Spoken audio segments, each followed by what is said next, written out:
So I think we will start right now. Hello everyone, my name is Jakub Zalewski and I'm an associate at legalplay.pl, which is a video games law practice at the Polish law firm Kobylańska-Lewoszewski-Mednis.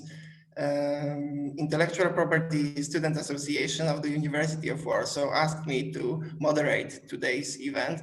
And I gladly said yes, because I used to be a member of the board of the association when I was a student, and I still try to support them in their initiatives even today. But enough about me. We are all here because Cyberpunk releases in 3 days, and you are probably as excited as I am. Some of you have probably pre-ordered the game already, or even preloaded the game, or even read the reviews that came out 2 hours ago. It's been almost 8 years since the famous first teaser trailer for the game. So it took a lot of time and effort of hundreds of people to create this game. And as you can imagine, it was an immense challenge from the legal point of view as well.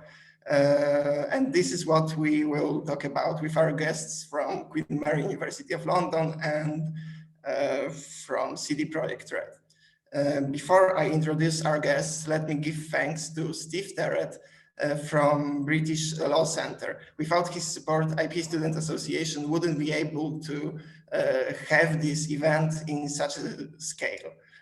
Thank you, Steve. Steve would like to say a few words right now. Well, thank you very much, Kuba. Very, very few words. As Kuba said, I'm Steve Terrett. I'm the Director of Studies at the British Law Centre.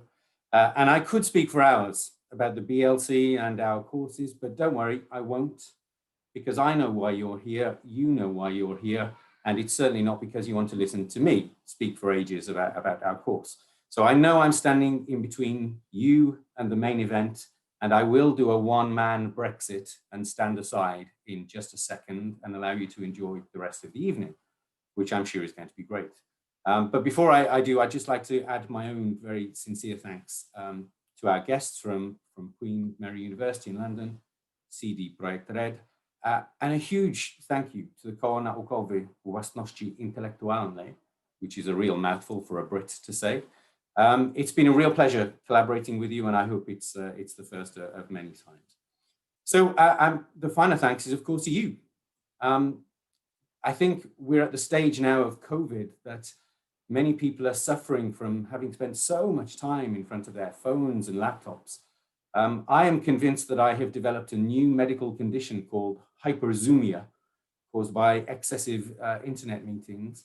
But tonight, this is different, and you can all feel it. This is a pleasure, not an obligation. And I, for one, certainly can't wait.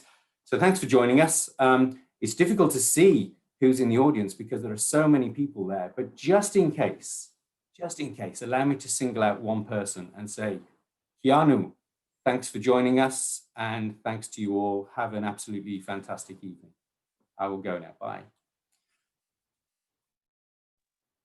Thank you, Steve. So now let me introduce our guests. From Queen Mary University of London, we are joined by Dr. Gaetano Dimita, who is a senior lecturer in international intellectual property law at Queen Mary University of London, and also obviously a video games enthusiast. He is also the director of the Institute for Interactive Entertainment Law and Policy, the editor-in-chief of the Interactive Entertainment Law Review, and the organizer of the More Than Just a Game conference series. The last one of these conferences, by the way, before the coronavirus hit everywhere, was organized here in Warsaw. Yeah, that's cool. We are also joined by Dr. Michaela MacDonald, who is a lecturer at the Queen Mary University of London. Her main research interests focus on the legal, regulatory, and societal effects of disruptive technologies. She also works at Moorcrofts LP as a consultant in a project researching the development of a legal contract management system that uses artificial intelligence. From Queen Mary University of London, we are also joined by Alexandros Alexandrou, who is a PhD student at the university. His research thesis is entitled "The Interactive Entertainment Industry and Successive Creativity: remastering copyright for video games and successive works. Fun fact, he was also named Best Oralist during the legal challenge for the Games Industry Law Summit in Vilnius in 2019. We are also joined by Michaela Dunford, who is a PhD student at Queen Mary as well. His research thesis is called The Funworks Problem After 20 Years, a critical reassessment. His studies focus on the impact of the copyright law on fandoms and other interest-based communities. Our last guest from the Queen Mary University of London is Salvatore Fasciana. He's a PhD student at Queen Mary as well. His research thesis is entitled The Implementation of Gamers' Bill of Rights Within the Current Interactive Entertainment Industry. In his research, he attempts to draft a Bill of Rights for gamers, with each right representing one of the main challenges faced by the interactive entertainment industry. Last but not least, one of our guests is Rafal Kloczko. Rafal is the Chief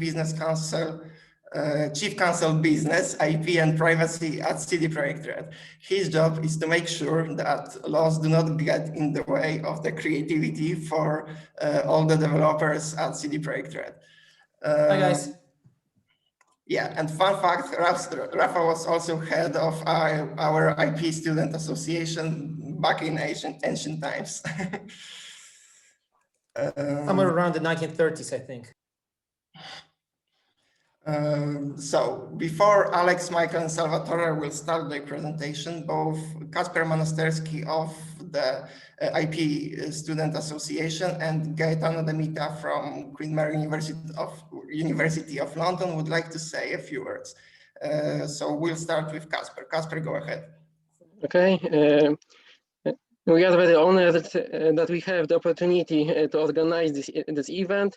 We are glad that after more than just a game on the road in Warsaw, we are continuing our cooperation with the Center of Commercial Law Studies team of Queen Mary University of London. We also thank Steve Terrett for supporting our event by the British Law Center of the University of Warsaw, and thank Kuba, who is the moderator of today's event. Jakub is former board member of our organization and has been actively supporting us for several years. That's it for us. I give Jakub the floor. I give Kuba and Gaetano the floor again. Thank you. Thank you, Kacper. Now, Gaetano, the floor is yours. Yes, I'll be very brief. I don't want to continue with this round of introduction, but I just really want to thank you for organizing it. The last More Than Just a Game in Warsaw was amazing, and I'm really sorry we're not there in person.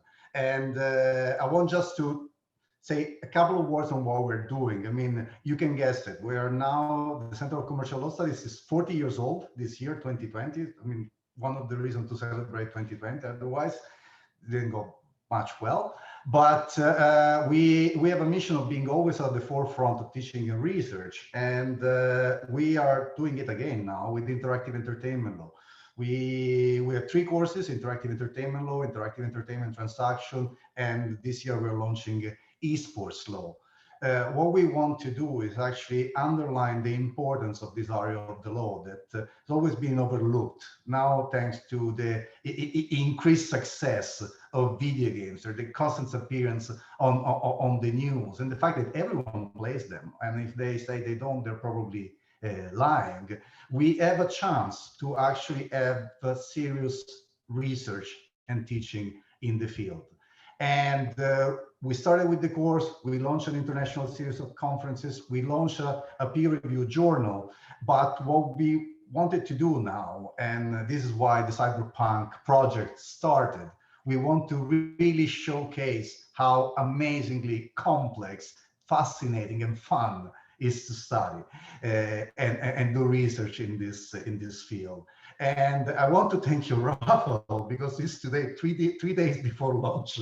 He's joining us tonight. And I have to also to thank him for Cyberpunk. That was the perfect video game to analyze from an IP perspective.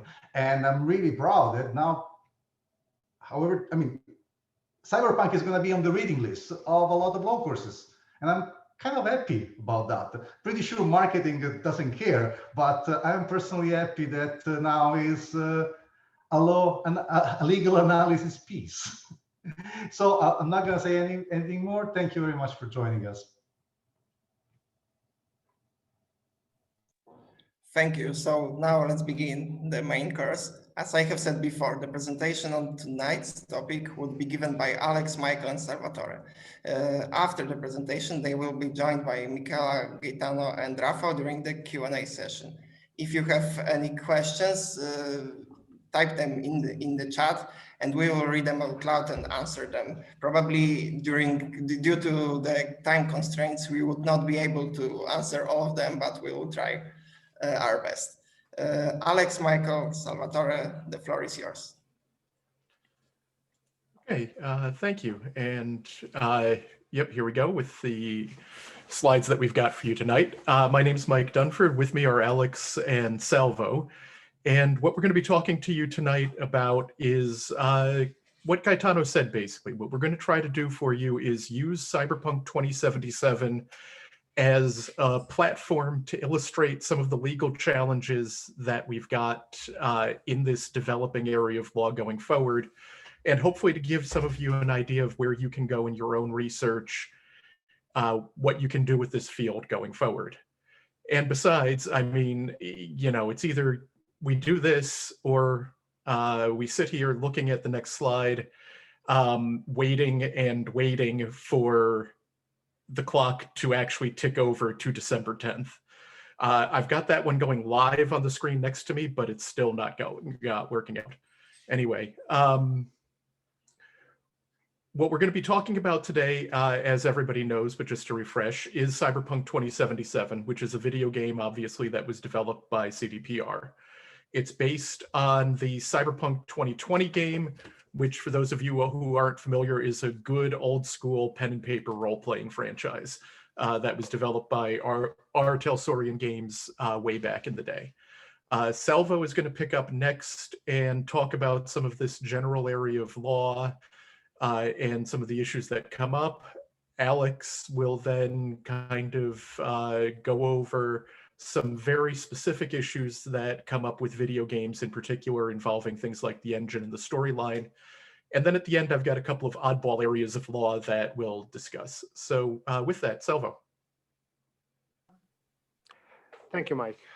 Okay, what we are trying to do here today, this evening, and good evening actually, is it's a complex activity because we are here trying to define Cyberpunk 2077. It's not such an easy task because it's not easy to describe a video game. A video game is first a medium, but it's also a commodity. It's also treated and marketed as a service. We know that the increasing gamification of economy is involving also gaming industry, and this allowed the developers and developers and producers to basically provide players with games which are constantly updated and which basically offer entertainment and engagement for a longer time. The game as a service is a new business model which basically allows developers and publishers to monetize a game even after their date of release. But what we know that gaming is big. It's big because it's the first creative industry, bigger than film and music industry combined. It's probably hitting a $200 billion profit by the next couple of years. And of course, that's why we are here. It's heavily IP reliant. On top of that, I would like to tell you in the previous slide, there was like the gaming industry value chain. And the gaming industry value chain also shows something interesting, that all the actors that you can see, they have different activities and position considering the different type of market we are observing.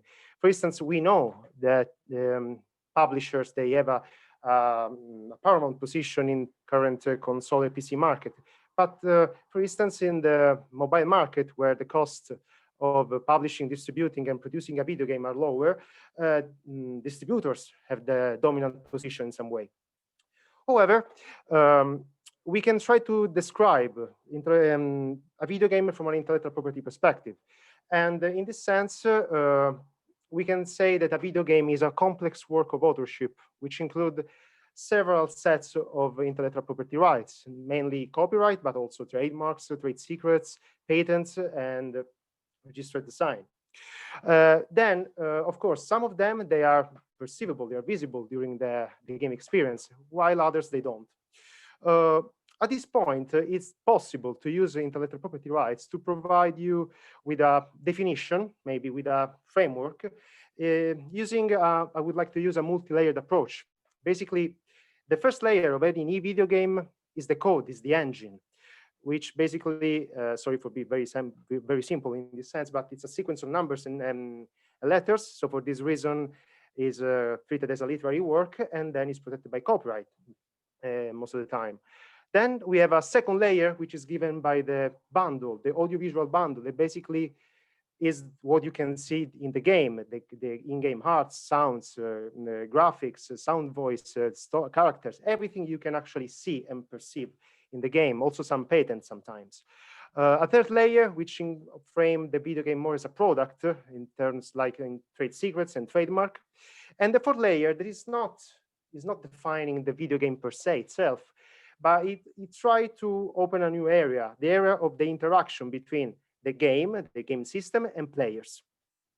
So at this point, you can basically, it's normal that such contextual presence of all these intellectual property assets and rights may be a problem, especially when it comes with the protection and classification of such complex work.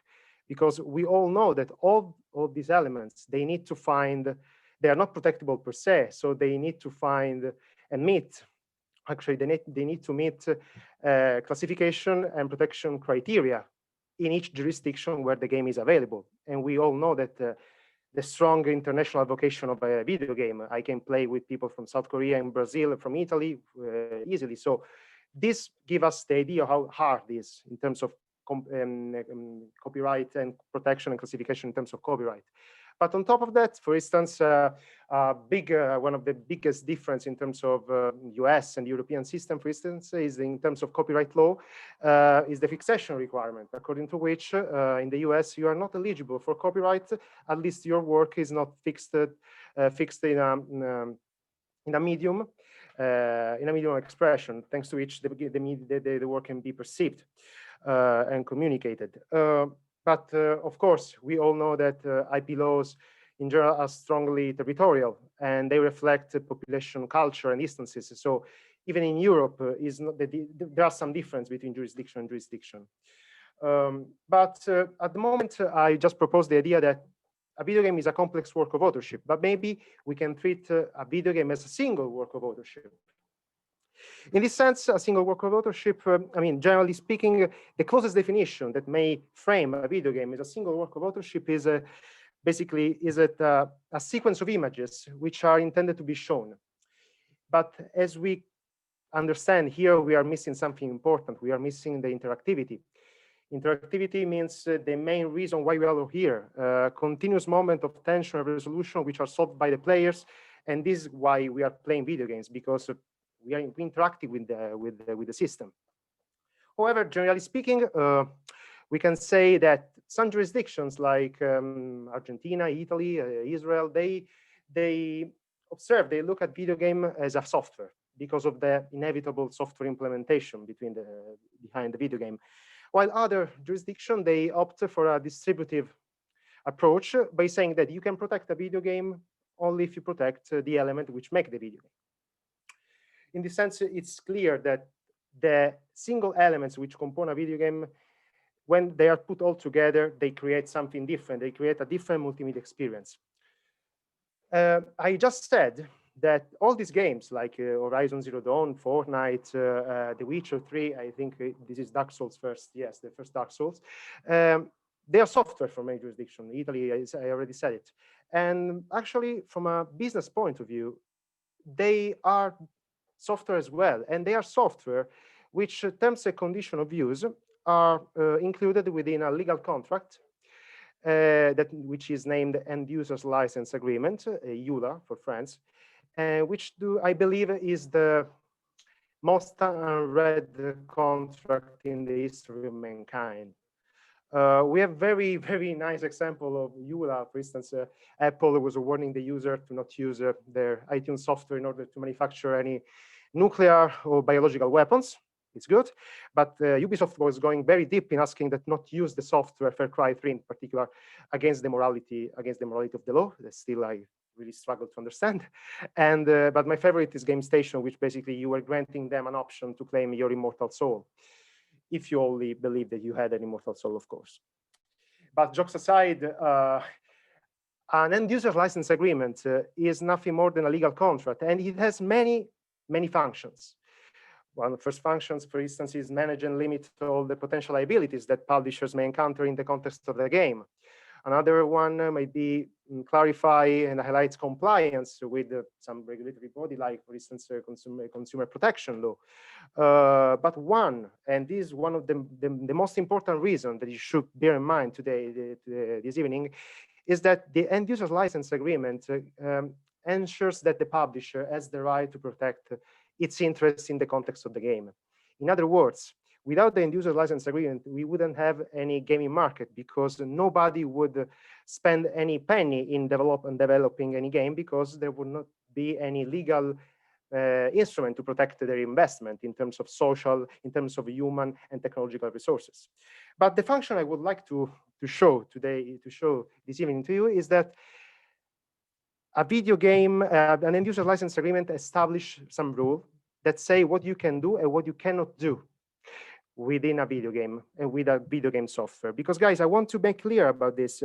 I would just take yourself like 2 seconds to think about your collection, your video game collection at home, even also digital collection. Maybe some of you have some nice shelves with some very nice status action figure.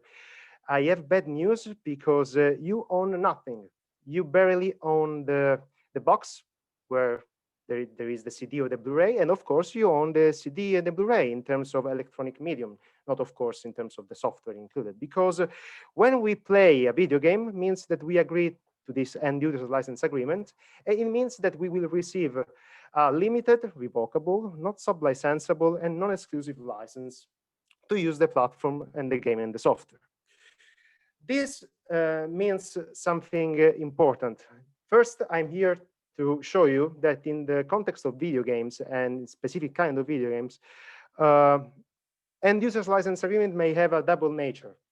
We can say a double nature, where basically the first one is an intellectual property commercialization instrument, and the second one, that is less traditional, we can say, is a governance instrument that we will look after. As an intellectual property commercialization instrument, license agreement is nothing more than licensing. Licensing together with assignment, spin-off, joint venture is one of the tools we have in order to monetize our IP portfolio. In this case, we have Johnny Silverhand, who is granting the option to use. He's granting the use to Kazuya Mishima, the use of some intellectual property rights, and Kazuya Mishima is giving them back a monetary compensation. This is more or less the legal relationship we have between us. So we are Kazuya Mishima, is kind of good news for me, and any other publisher we encounter at the moment. Because remember, guys, every game we ever played in our life does mean that we agreed to an end user license agreement. But giving more details about this product license in terms of video game license, we have a limited, revocable, not sub-licensable, and non-exclusive license. Of course, the non-exclusivity is the only option available here for a business opportunity, because I might guess that CDPR is interested in negotiating further license with other individuals to get some money.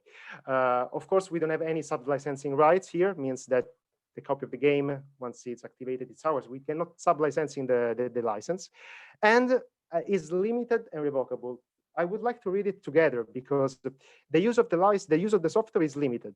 It means that in the event we infringe the license, the publisher is entitled to revoke or suspend our license. In this sense, I would like to go in details and say, okay, but which are the activities that can trigger this kind of I would like to call it power to exclude, because here we have a clear statement. If you violate or assist others in violating the limitation set forth below, you agree that you will wall or in part or under any circumstance and following. And we have a set of activities. For instance, first range of activities involve derivative works, copying a game, translating, reverse engineering, disassembling. Also, we have also very nice images of a Duff beer that Mike will talk about more later. A second range of behavior that can trigger the power to exclude are those activities which rely on the engagement, on the interaction between very skilled player and the code. Basically, when this player, they interact with the game, with the source code, they can create some interesting elements, some cheats, bots, hacks. I don't want to talk about this in details because Alex will do it later. But these are very, very relevant part, and this is actually a very one of the most interesting part to see in terms of behavior that they are not allowed. In terms of other type of activity, we have commercial use of video game, like for instance, playing video game in a commercial establishment, or for instance, performing game service, including without limitation account boosting or account leveling up an account for a friend, or of course, place any wager on the outcome of the game. Ahead, if we go ahead, we find any different kind of activities which are forbidden, which trigger this power to exclude. Esports. You cannot use this game for any esport competition. Of course, you cannot use this game, you cannot run this game in any external cloud computing service. Data mining. You do not use any instrument which is able to gather data and information from the service. And duplicated items. You cannot duplicate the items. I don't know if you are familiar with Pokemon a long time ago, but long time ago, if you had a Game Boy Advance, you were able to duplicate Master Ball using this sort of glitch, turning off the Game Boy. This was a behavior that theoretically could trigger the power to exclude. Now, I'm sure that all these activities that we read broadly, of course, you and we can think that they are totally legitimate. Because guys, the first element we need to think is that the end user license agreement serves a very important purpose, providing rights to the publisher in order that he can protect his interest in the game. But still, even though most of them, they are legitimate, some of them, they look like it seems that they are going beyond the scope of the license in some way. In this sense, it's important because not all the games are the same. Not all the games are the same because there are some games which offer a wider range of activities to player. There are some games like World of Warcraft and MMOs, MMORPG, where players socialize, communicate. Basically, they have the same cultural, social, and economic instances they have in their real life, but they are bringing them in the virtual life. So in this context, a EULA looks more like a governance instrument, we can say a self-given constitution, where virtual inhabitants or citizen players, they need to comply, because if they don't, they basically stop to exist, virtually speaking. And a governance instrument means that video game is now the epicenter of a new, what we can call media convergence. A video game is not what was 25 years ago. What we can do now with video game, it's incredible compared to what we can do long time ago. We can socialize while playing, we can socialize sharing content, and doing a vast set of activities that were totally unexpected. And this means that this interlinking between new communication protocols and in technological protocols shapes something new. And the good news, and that gamers, players like us, we are the epicenter of this kind of media convergence, because we are empowered we are not consumer anymore. We are not just passive user. We are athletes, broadcaster, co-authors, streamers, influencer. There is something more here, especially because the interaction between the game system and the user becomes something very, very, very complicated. And at this point, very broadly speaking, I would like to give you just a few examples where the governance is happening. Few layers where you can see this governance. But first, I have to highlight that there is no publisher that dominate players, but they are just try to govern them, because governance means recognize players' agency, while domination means crushing them. No, there is not such this. And as we can see, there is a governance in terms that they are trying to deal with players' creativity, publishers. They are trying, and they are doing a lot of efforts, especially compared to what was happening even 5-6 years ago. So is there a way to actually govern fairly players and without crushing their economic expectation, if they have it, if there are some? For instance, a first layer of governance is the power to exclude. I repeat again, but the power to exclude is one of the strongest elements in favor of the publisher, because they can discretionarily basically suspend a license because they believe this is the right things to do, and that's all. Take it or leave it. A second layer of the governance, for instance, is given by the code and the rules of the game. The code and the rules of the game, basically, they shape your behavior inside the game. A game can encourage some kind of gameplay and discouraging other kind of gameplay, and you are basically forced to behave in some way because the rules and the code is the law of the physics of the video game in some way. Another layer of governance is a different type of governance, of course. It's a privacy, notification of players of the industry. It's incredible. It's getting many advantages to the industry of both of players, because I don't know if you noticed, guys, but many games now, they totally reflect the players' expectation, because they know what we like, and if we don't like it, they will change. For instance, Crucible, the first game from Amazon. There are disciplines like game analytics and game user research, which are basically designed to understand our behavior inside the game in order to provide a better service for us. Of course, there are some other issues there, but we have no time to speak about this. Another important aspect here is the free speech governance. It happened, I would just to clarify this aspect by telling you this small story about this player. It was Wing Chang, I'm sorry for the bad pronunciation. He was a grandmaster of a Hearthstone game, card game. And during a tournament, I think a year ago, he basically publicly declared during the streaming of this tournament, he declared his support to the Hong Kong protest, and he got banned from the game, from the tournament, and from other tournaments.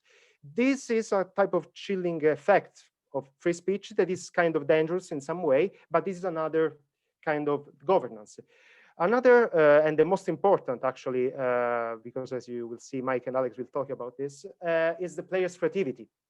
As I said, we are empowered as active user, as active consumer. We are gamers, so we can interact with the system in a very different way. The main problem here is that because they need to protect their interests and they need to protect themselves from the wide range of activities we can be involved with, they need to limit our creativity in some way. And as you can see from the game content, for instance, we are not allowed, basically, according to the end user license agreement, to create user-generated content using the game content we find the game. You can create any work of authorship based on the game content. And as you can see, the game content, it's kind of has a vast definition. So basically, it's everything. But as I said, they are slowly and increasing recognizing players' agency. That's why many publishers, they are now including specific type of guidelines and policies where they accept the use of their intellectual property from specific use. But how, for instance? The first one is very immediate and very, very famous and popular is for streaming. For instance, they allow players to stream and monetize, passive monetizing thanks to donation and advertising revenue. But what I find very, very interesting as well is that the publisher encourage players' creativity. In the same guidelines, you can find that they encourage to be creative, to find something new and not be trivial in some way. And at the same point, as you can see from the next slide, here you can find some very example of nice creativity of players. Minecraft, as you know, is one of the best games that can express players' creativity. But according to the further slide, you can see that basically they, of course, they need to protect themselves and they want the right to use their work without risk to getting sued, of course, and without getting any clear authorization from you. Basically, what I've just showed you guys is kind of a perfect imbalance in some way. It's evident that we are having, there is a control. Publishers are exerting in the context of gaming, but it's a necessary control. But it's perfect because we are all here. We are enjoying this medium, and what we are trying to make clear here is that the game and what emerged from the game are different things. And as Mike and Alex will tell you more now. Thank you very much. Salvo, before we go forward with my part of the presentation, I wanted to go back to the term you used, games as a service. And I wanted to ask you, what do you think it implies as a term? And what's the difference between, let's say, games as a service and a game as a product? What do you think the difference between those two terms is? At the moment, thanks, Alex. At the moment, I think that the only big difference that comes to my mind when I think about the difference between game as a service and game as a product is the monetization approach they have. Because most of the time when we talk about as a product, we think about as a game which you pay for play. So it's a pay to play. While the game is a service, sometimes it's implied the concept where you basically sometimes play for free, and then they start to monetize the game while updating it with new events, with new features, with new characters, and whatever. What I'm concerned about this difference, I mean, of course, the legal difference in terms of product and service, yes, there are, but what I'm concerned is about the way, the models of monetization, because these are the ones that we should be concerned about, because including an unfair on something that can monetize a game, but can ruin the gameplay, can ruin the experience, it's something that we should be concerned about in some way. This is what I think about game as a service and game as a product in some way at the moment, just very specifically on the monetization approach, that this is where we should be careful about after the loot boxes case, you know. And Mike, do you have anything to add? I was wondering a little bit, this is something that'll come up, of course, a little bit later on, but on the side of privacy, Salvo, yeah, we know that obviously, you know, all the games companies have their privacy policies, which, you know, give their GDPR compliance to the gamer. But is there any way, or should they be thinking in the contract sense about how to handle things like obligations that one gamer who is streaming may have to other gamers in the privacy sense? Oh yeah, with the GDPR, it was a very step ahead in terms of privacy, but it's also a very complicated enigma to solve in some way. I think that in terms of privacy compliance, I think that technology may help a lot here.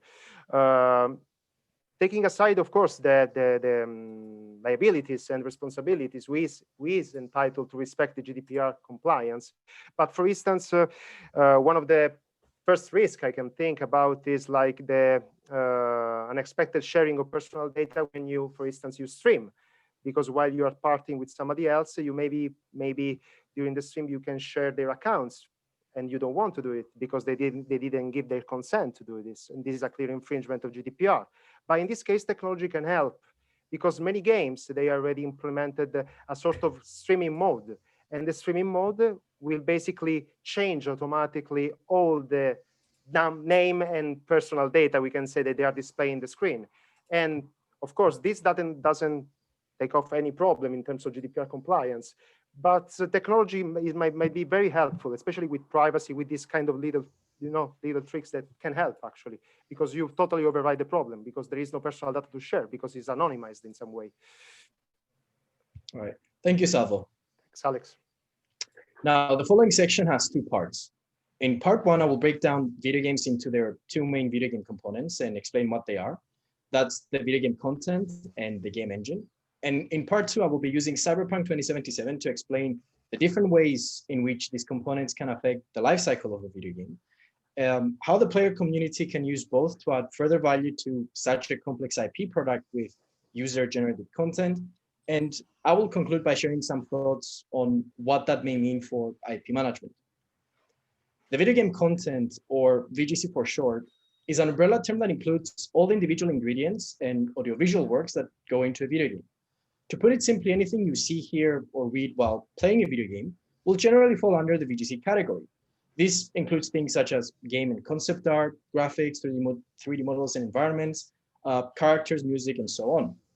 All these may be eligible for protection under copyright, provided they meet the minimum requirements for protection. The VGC is generally produced by the creative department of a developer studio.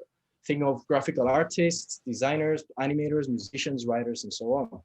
It is common for developers to license or otherwise acquire the rights to use existing content from other sources to create the VGC, much like how you get a movie or a series from a book, for example.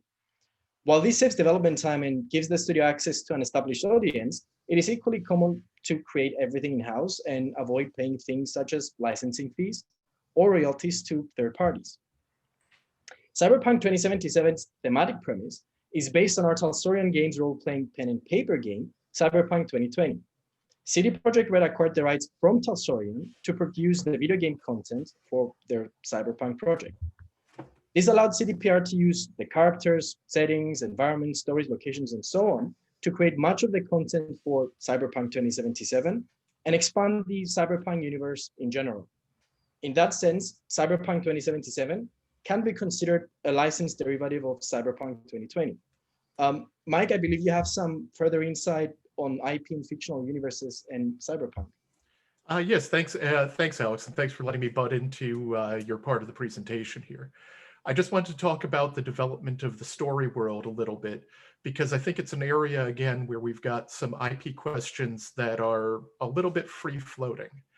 If we look at what Cyberpunk 2077 has done, we see that the plot and most of the characters for the game are new. They're entirely CDPR's creations. They're not part of existing 2020 storylines.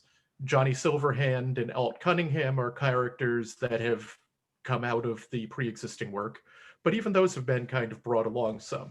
So, I mean, we've got this game, which is set in 2077. The tabletop game set decades and decades earlier. So this might, for some of you, raise a question of why would CDPR want to acquire the entire body of IP that goes with Cyberpunk 2020 instead of just taking it as an inspiration and doing their own game based on it.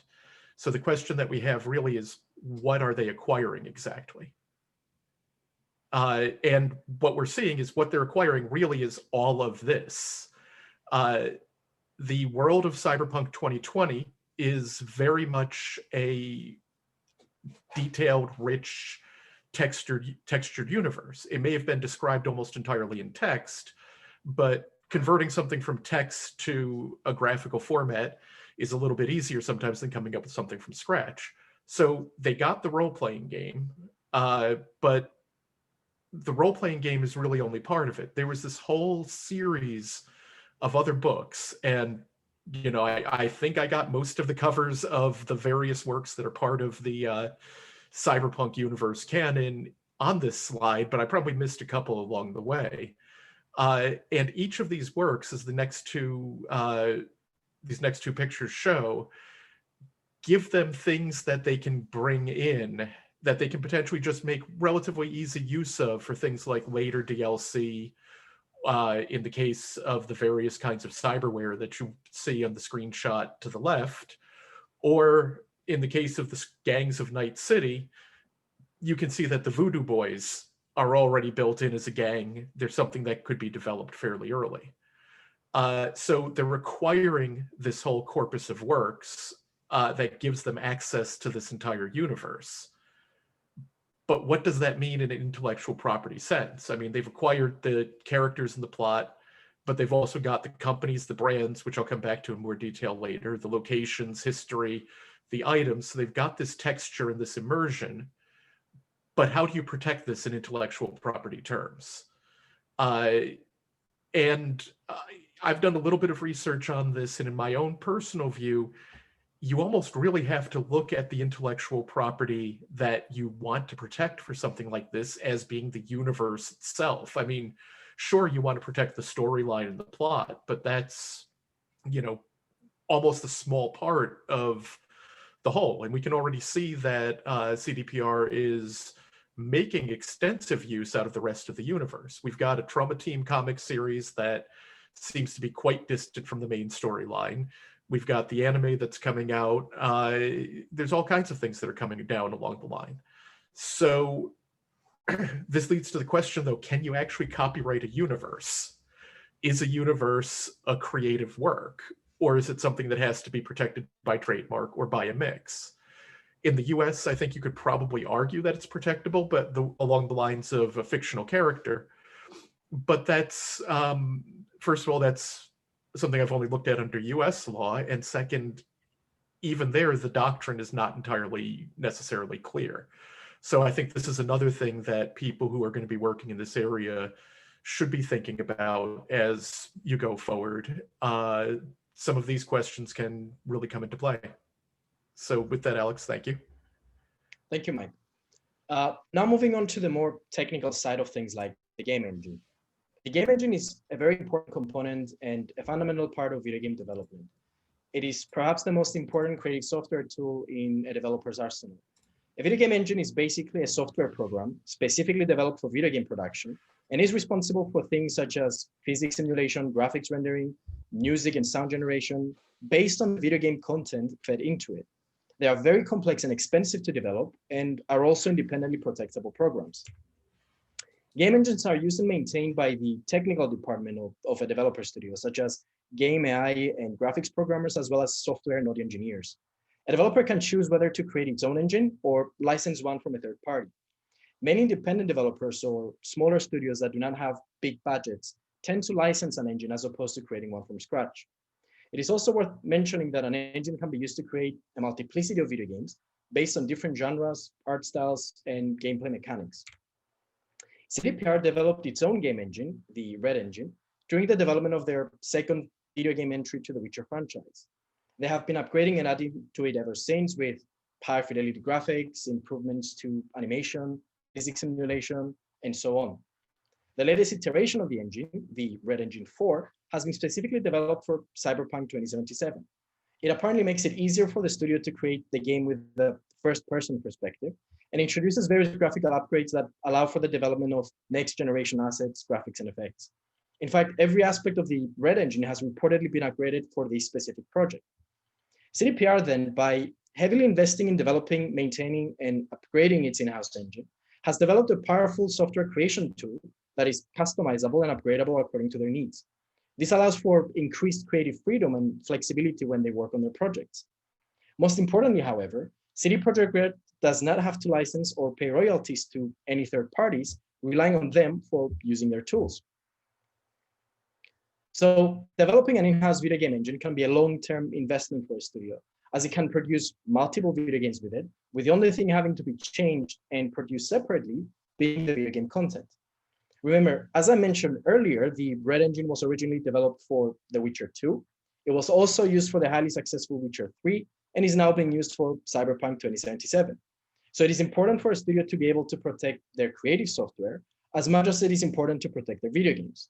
I will personally go a step further and argue that it is actually more important to ensure that there is sufficient protection for the engine. They can also, for example, choose to start licensing their engine to third-party developers, but CDPR has not yet done so as far as we are aware. Video games can benefit from a long life cycle, stemming from expansions to the base game, elaborating on the story, gameplay, and so on, something that CDPR has done for the previous video games and has plans to do for Cyberpunk 2077. In fact, CDPR is reportedly planning to announce future expansions right after the game's launch.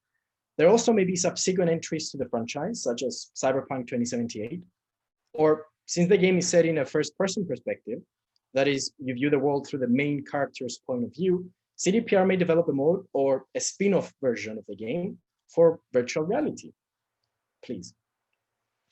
They can also introduce new game modes such as multiplayer, that is playing online in cooperation with other players or pitted against each other.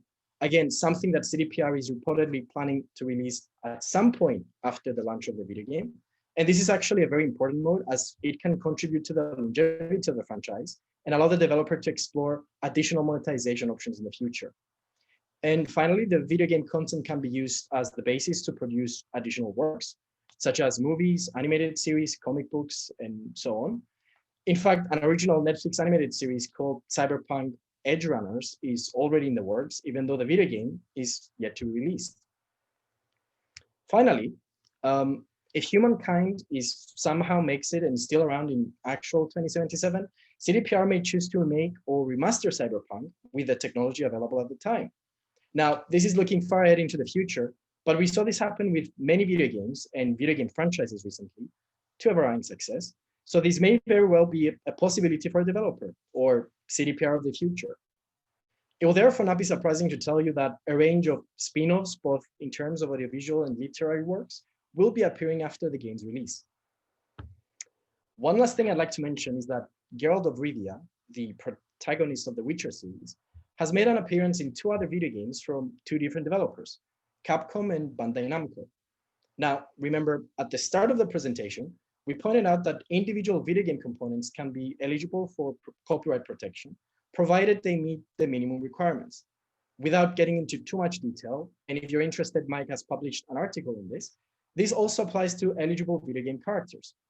A developer can then choose to license the characters out to other developers, which can then use them to produce other video games, just like CDPR did with Geralt. This is actually a common practice within the industry, and the most recent example is Kratos from God of War, making an appearance as a playable character, or better, as a skin for your character in Fortnite. Now, when it comes to Cyberpunk, Keanu Reeves may complicate things a bit. Johnny Silverhand's likeness, a central figure in Cyberpunk 2077, is based on everyone's favorite Hollywood actor, which means, unlike Geralt, whose likeness is not based on anyone specifically, may present additional complications if CDPR will want to license the character out. We do not know the specifics of the business arrangement between CDPR and Keanu, but it will probably be more challenging to clear out rights if they had not preemptively discussed the possibility, especially when Keanu Reeves appears as John Wick from the movie franchise in Fortnite. While John Wick and Johnny Silverhand are 2 different characters, their likeness and names are strikingly similar. They also share Keanu's now signature hairstyle and, well, face, apart from a couple of artificial limbs. Now, these kinds of IP transactions may be manageable when it comes to dealings between first parties, but the problem here is that they're not the only ones creating content based on their video games. And this, my friends, is the perfect segue to talk about the wonderful world of user-generated content.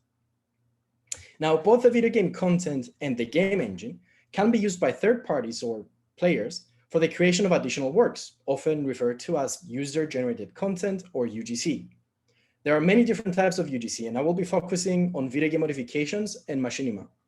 These works are very popular, and creators usually use both the game engine or engine tools, as well as the video game content for their production.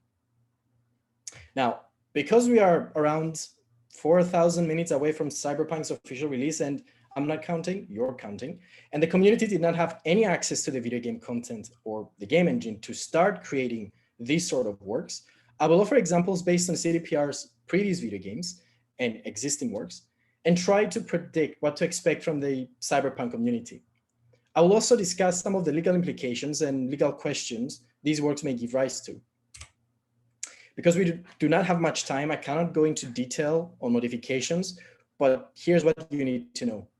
A video game modification, or a mod, makes changes to the video game it is based on. This is usually done through the game engine and a variety of software tools that allow the modder, a person who creates mods, to access its content and make changes. For example, a modder can add new items to a game or change existing ones, such as characters, gameplay mechanics, maps, missions, and so on.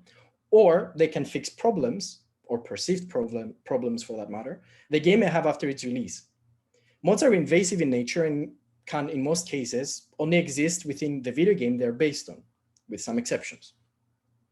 There are many different types of mods available on different online platforms, such as Mod Database, and they can be roughly categorized under content add-ons, gameplay mechanic tweaks, unofficial patches, graphical art mods, and total conversions.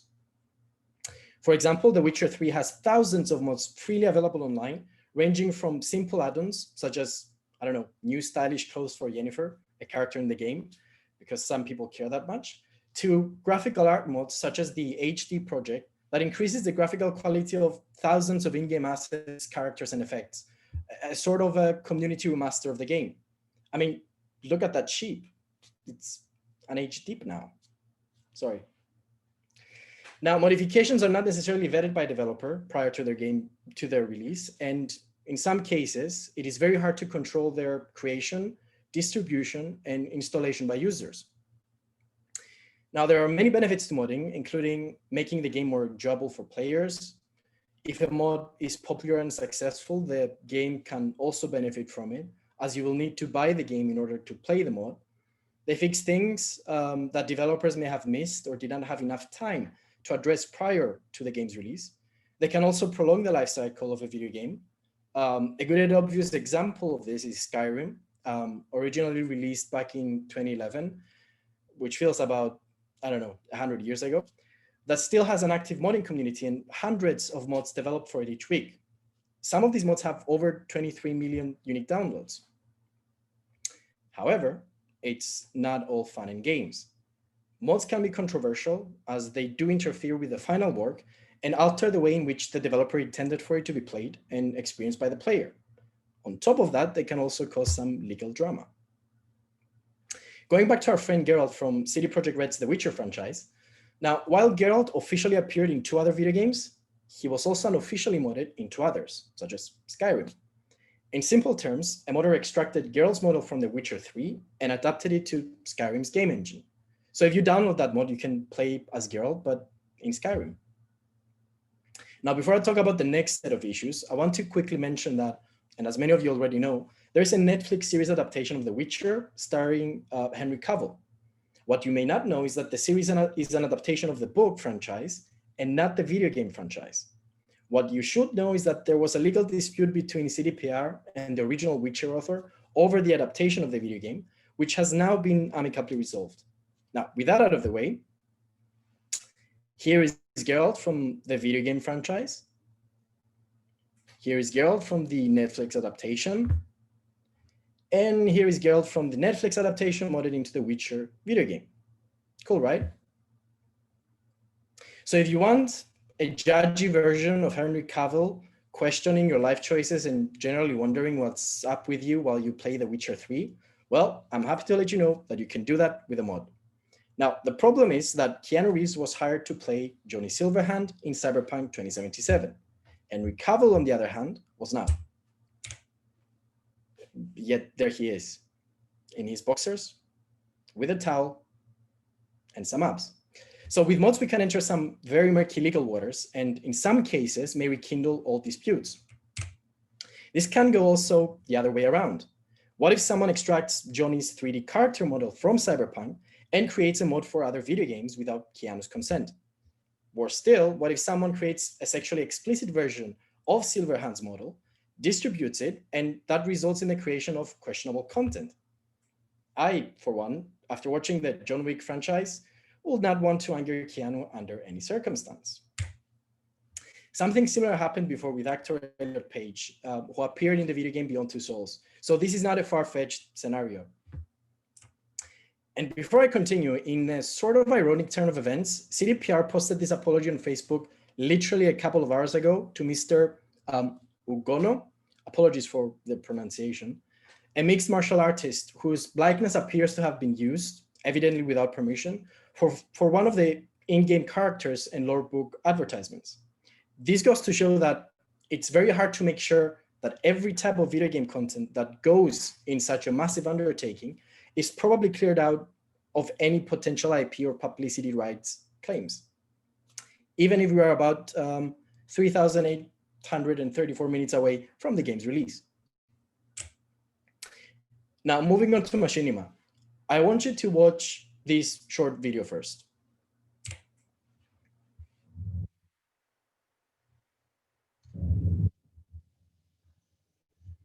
In 2077, they voted my city the worst place to live in America. Main issues, sky-high rate of violence, and more people living below the poverty line than anywhere else.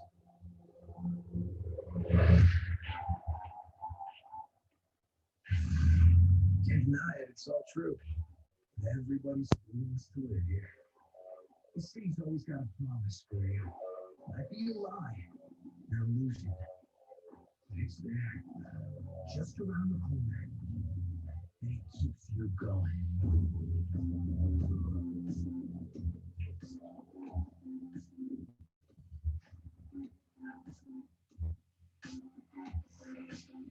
It's a city of dreams. And I'm a big dreamer.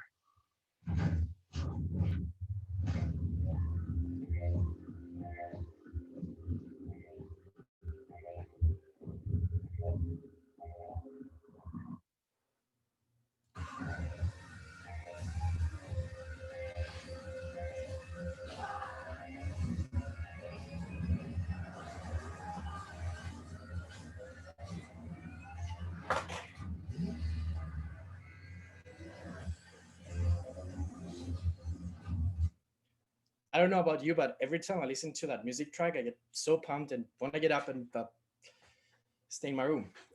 Anyway, this was World of Cyberpunk, a machinima recreation of the original Cyberpunk 2077 teaser trailer from 2018, which was about 50 years ago. It was recreated by YouTuber Duran, almost scene by scene, using characters and environments from World of Warcraft. People who play World of Warcraft, myself included, know that the game looks nothing like what we just saw. So Duran put a lot of effort, skill, and creativity in recreating Cyberpunk within World of Warcraft.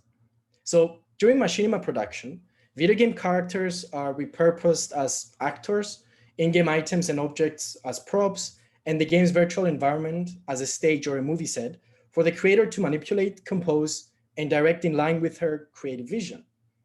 Then if we are to define machinima, they are basically computer animated works created either by using video games, video game content, the video game engine, or a combination of creative software.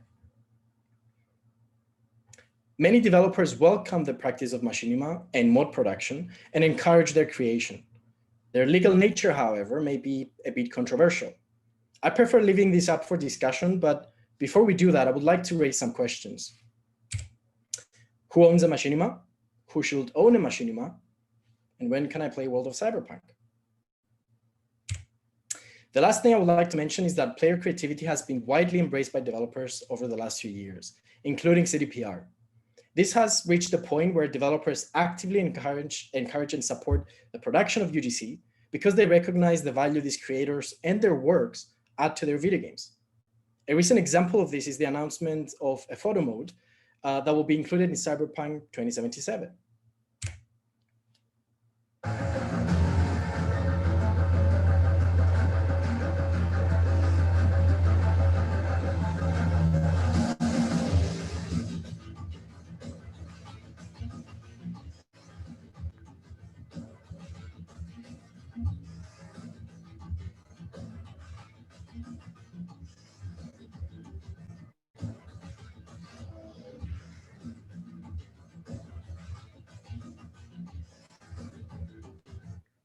Sorry, the music is so good. So I will personally describe this as some sort of digital photography. This is much more elaborate than simply pressing F12 to take a screenshot.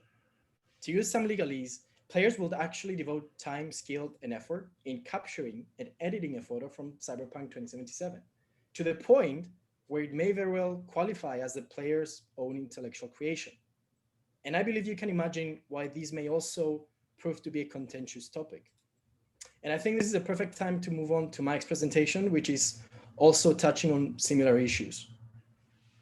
Before we do that though, Salvo, Mike, do you have any thoughts or any points you'd like to raise?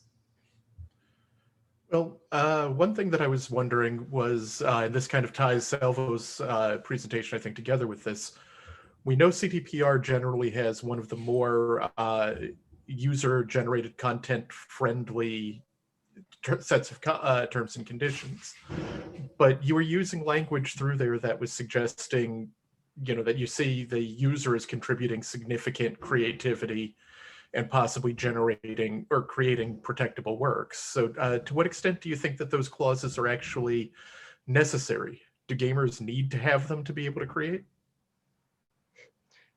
That's an excellent question, and I really don't think we have the time. And I will try to be as brief as possible. My knee-jerk reaction to your question is no, no need for a license to create such works. My measured answer to your question is I do not know, and I do not think anyone has a 100% accurate answer, especially when you consider that we did not even begin to talk about the question of jurisdiction and their different standards for protection and exceptions.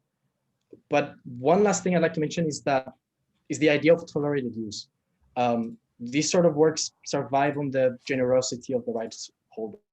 They tolerate UGC, they tolerate machinima. As we will see in your presentation, they tolerate Let's Play videos and so on. That is up until the point they choose not to. And I don't know if that's right. Well, that got kind of sad and gloomy. So I think we can move on to the next part. Alex, I have just a question for you, but it's a very about the trailer made with the World of Warcraft engine and models. Do you think there is an infringement of the World of Warcraft EULA there, or is it a copyright infringement? I mean, that's also an interesting question, but there are many things to consider there. You have no time to answer, man. I know. I mean, first of all, let's start with which games and users license agreement. Are we talking about World of Warcraft? Are we talking about Cyberpunk? And then are we talking about YouTube's terms of service where this video was uploaded? So there are many layers in that. And so it's really difficult to give a simple answer, provided that we also don't have the time frame. I know. So, I mean, I think it's time to move on to the last part. Mike? Absolutely. Thank you. And as I said at the start, Salvo and Alex have taken the stuff where there might be a few open questions here and there, but we're looking at the broad field as a whole. I'm just going to cover two areas real quickly to give you a taste for some of the real oddball questions that are still floating around, which are unsettled in a lot of cases, but which still have, I think, significant relevance to the industry as a whole. The first one of these is going to be influencers, and the second is going to be fictional trademarks and merchandising. On the influencer side, to start with, when we're talking about influencers, streamers obviously are high up there. And as we saw just quite recently, Cyberpunk is actually creating a game mode for streamers, which shows that, in fact, streamers are quite valued by the company. They're investing in something to protect them from the rather sudden onrush of takedowns that's been happening on Twitch. So it's clearly an area where the company gets some benefits from the influence of these streamers.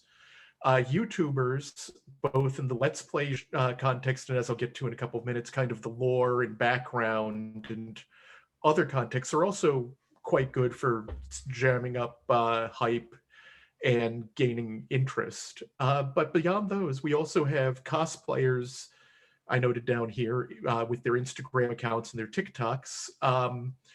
But then, fan art and related things can also come into play a little bit, even though I won't be talking about those directly. So with streamers, what are we talking about here? Now, I really didn't want Max Tech coming after us for this presentation, so I didn't go looking to see if there was anybody I could find who was illicitly streaming a pre-release copy. We went with The Witcher instead. But one of the key things about streamers is that this is an industry. Popular streamers have millions of followers. They have tens to hundreds of thousands concurrent online. They have entire support staffs, I've discovered, helping them with this. And they're reaching 6-7 figure incomes. But there's still the open question of, is what they do infringement? And even if a company thinks it probably is, do they want to take the risk on alienating influencers? So we'll look at this a little bit more, starting with the streamers. There we go, thank you. And the issues that come up here involve with these influencers, both IP issues in the sense of copyright and trademark that I just alluded to, but then there are also some regulatory issues that are probably going to come into play, specifically those that are surrounding advertising and sponsorship, and as we mentioned a little bit earlier, privacy issues as well. So in the next slide, we have the question of copyright. We saw that just the other day, we had one of those wonderful Pantone 3945C yellow announcements pop up on CDPR's social media, giving everybody a no, not another delay heart attack. But it turns out that it was actually just a warning about pre-release streaming. The fact that they're indicating that they'll, and have actually, I've seen one person complaining already about having had things taken down, pre-release streams taken down to protect everybody else from spoilers, suggests that at least CDPR views a license as necessary for streaming. I don't know that I'm as entirely convinced. We've seen a great deal of case law, to be sure, that indicates that a player's contribution to a video game isn't a form of authorship, but we have to kind of take into account that most of that case law goes back to Pac-Man, when games were very different from massive open world games with much more choice left. So we have to kind of wonder, you know, is this like an area where there might even be a co-authorship type of interest? Is this a performance of the game? I mean, to what extent does adding the player add things? Could it be making available? To what extent are jurisdictional issues important? And all of this is before we even begin to consider questions like, is there a copyright relevant difference between doing it live as a stream and having it pre-recorded as a Let's Play? So there are a lot of IP issues open in the area of streaming, I think, even with just copyright. Trademark in streamers gets even more complex. If you call yourself a Cyberpunk streamer, is this implying that there is some sort of sponsorship from CDPR that's going on there? And even if it doesn't necessarily imply that, to what extent could a streamer scandal impact the entire brand? Again, these are not necessarily infringement questions, or not purely infringement questions, but they're certainly questions that the studios need to be aware of. Moving on from there, we have, Alex, if you don't mind, sorry.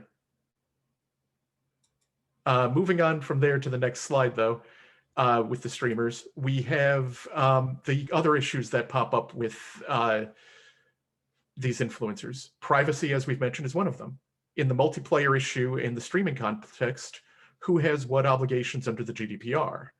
And that's the European jurisdiction. We've got other jurisdictions like California and the US that have started to enact their own set of privacy laws, which are similar to, but not identical. So these are issues that are not just unsettled, they're multi-jurisdictionally unsettled. And if I could get the next slide, thank you. So beyond that, though, and the streaming context, we've got other areas where influencers kind of come into play. And there's a lot of overlap here with user-generated content. Beyond using the game engine, there are plenty of YouTubers who do lengthy explainers on just various aspects of the background lore. I just pulled up 3 here on Arasaka. There was a whole screen of them, I think, from different YouTubers, and that's just one aspect. There were plenty of others that were going on where people were kind of taking what they've seen from the background CDPRs put out, what they found in the background from the role-playing game books, and started to give people this opportunity to kind of immerse themselves in the lore of the game ahead of time. Going beyond that, though, we've got other issues outside of even kind of these game issues, and one of those is going to be the use of cosplay. The pictures that I've got here, this first one is, cosplay of one specific character out of the game. And this is something that I got off of CD PR's the Cyberpunk game Instagram page, because they had a contest, they sponsored it. So again, this is a form of influencer that is of benefit to the industry, which means that it's also going to be an area where the IP issues that are associated will be considerable. But even there, the issues may vary a little bit from character to character. This is a specific character from the game. And on the next slide, we have somebody else who was doing cosplay pretty much as one of the versions of of the viewpoint character from the game. Weapon, gun, and all.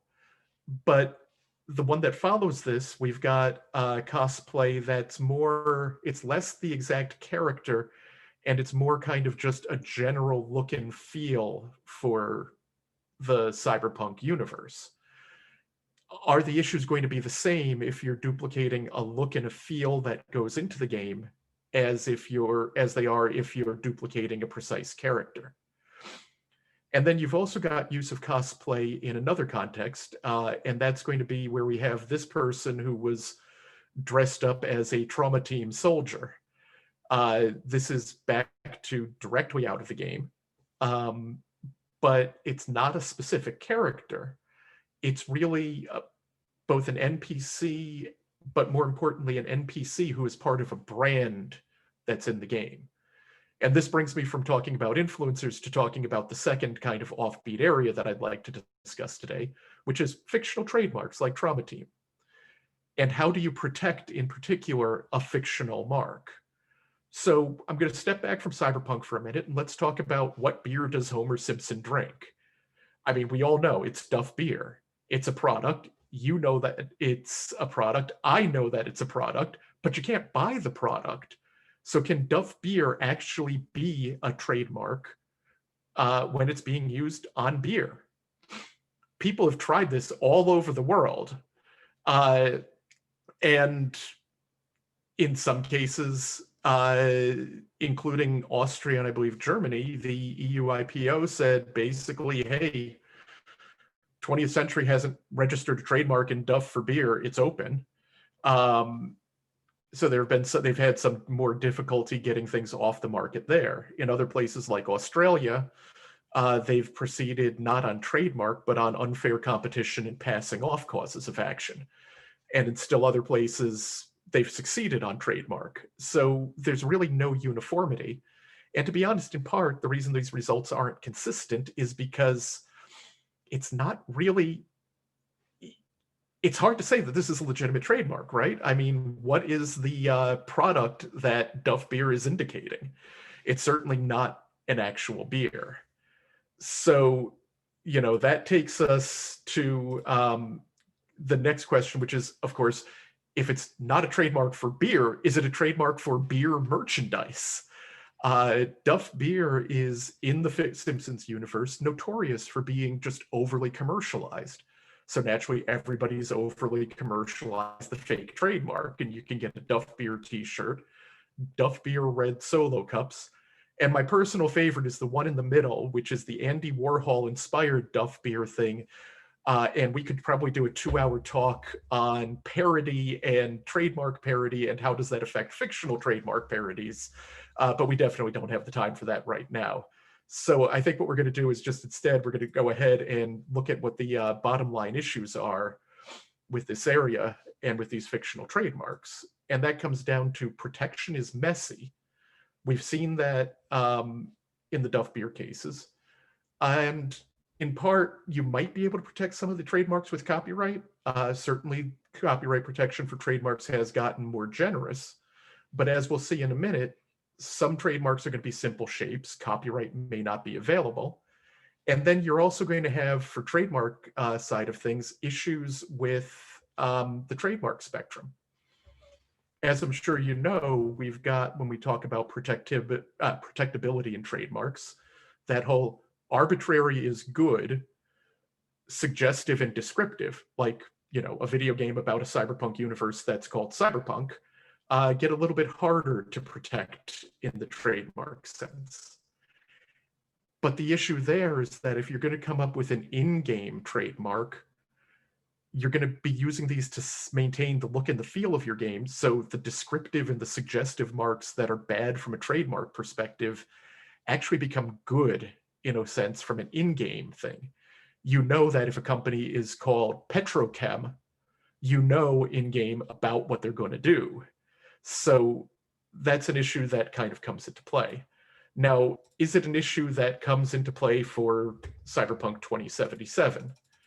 You bet. If you just look at this first screenshot, you know, I'm seeing king size up here. I'm seeing brainwash. There's a light up billboard with a picture, probably something on the pink one, definitely something on the one down below. And that's the first, that's the first picture. The second one over here with Trauma Team coming up into view in the second picture, we've got Trauma Team's mark, of course, which kind of has the generic ambulance star of life, but on that aqua background. But we've also got several more in the background. You have to. Cyberpunk as a genre relies on a heavily corporate, heavily advertised world. And we can really see that in the famous shot from the trailer where, you know, you're standing in front of a city of trademarks. Every single one of those is fictional. And every single one of those, when we talk about the game going forward, is something people can kind of latch on and might want to buy, might want to wear to kind of enhance their participation in the game. So how to protect this aspect of the IP is something that's likely to have some considerable relevance. Now, you know, that one brings us to, as we said, you know, the protection is messy and everything really gets kind of difficult with these fictional trademarks, but they're already being used in the game.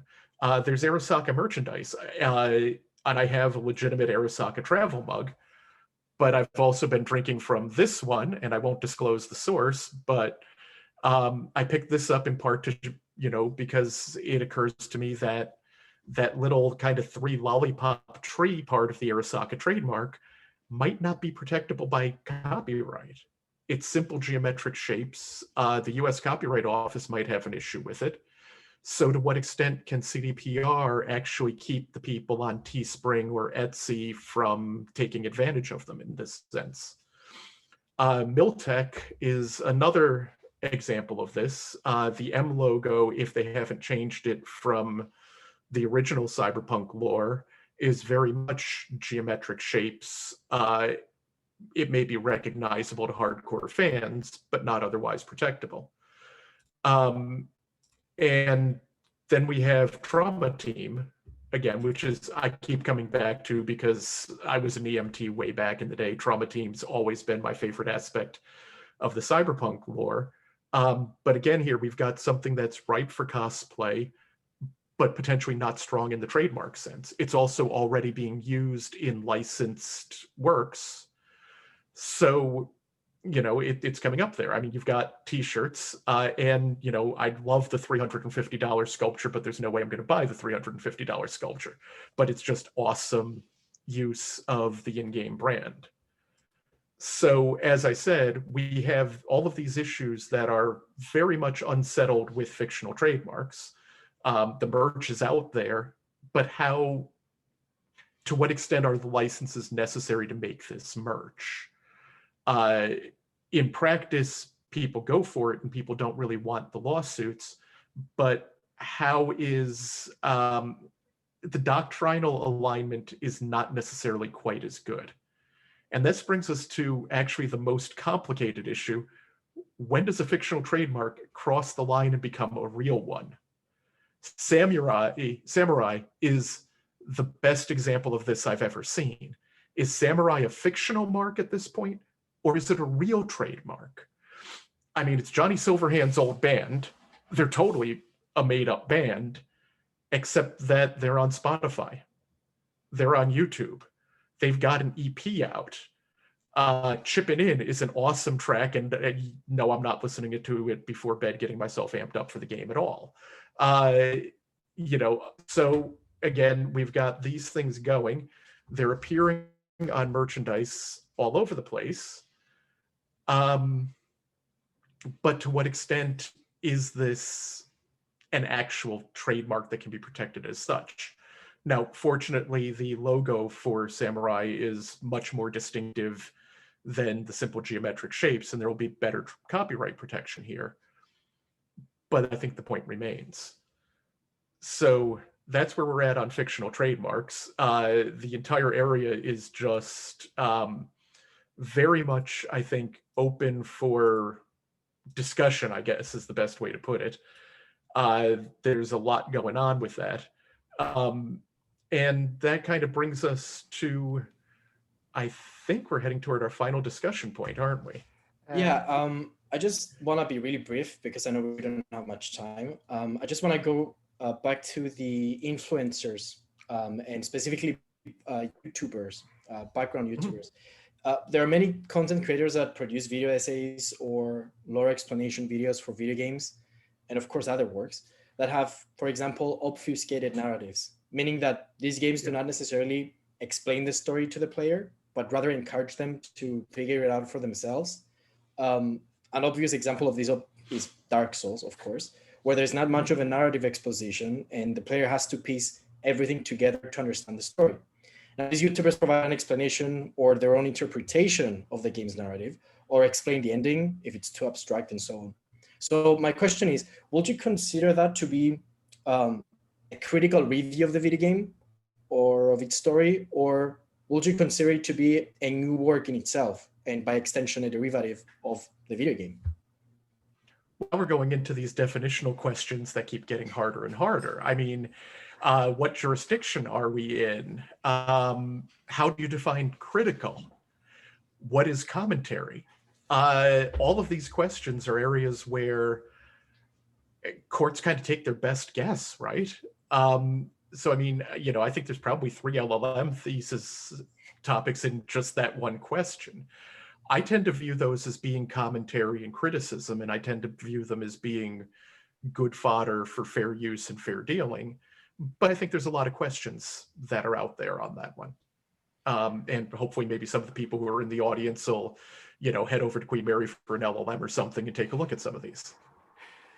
Mike, I have a question, but according to what we said today, this evening, do you think that to some extent the video game production doesn't come to an end when the game is launched, but do you think there is an ongoing process which deals with different actors of this process in some way? Oh, absolutely. I mean, CDPR's initial injection of creativity is sitting there on my hard drive, locked away, and I don't resent that at all, but it's locked away and I'll get there in a couple of days when it unlocks, but then my creativity opens up. This is when I get to go poke into the corners of Night City. This is where I get to start exploring different life paths and different options. And yeah, I mean, these are, in so many ways, what we're looking at with these creations are worlds that people want to live in, worlds that people want to draw content, create their own content in, become a part of, in many senses. So I think this kind of comes back to the whole general message that we've been trying to give you, for this today. When you get these kind of games in particular, where you have all of these options for injecting yourself into them, we can kind of give you the broad framework of the law that these companies have to look at. But we can't give you a lot of the specific answers. For those of you who are students in the area, these are the topics that are out there for you to look at. So, I mean, I guess in a way, what we're saying is that we really kind of hope that you take our presentation today and you treat it as, the way that I'm going to be treating the game. Our little bit has stopped, and now it's time for you to see what you can do with what we've given you. So, let's play. Because guys, remember, this is more than just a game. Thank you very much.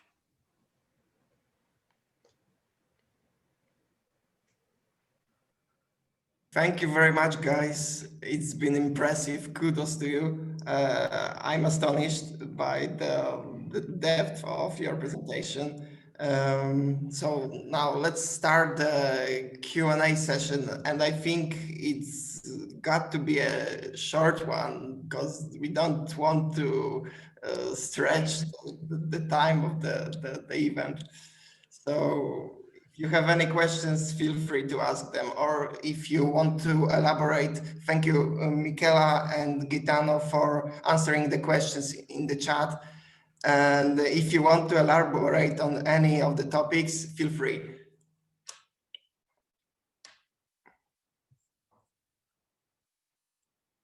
I think actually there was one question that was unanswered in the chat, and it related to your views of the future monetization in games. Anyone care to give an opinion on that?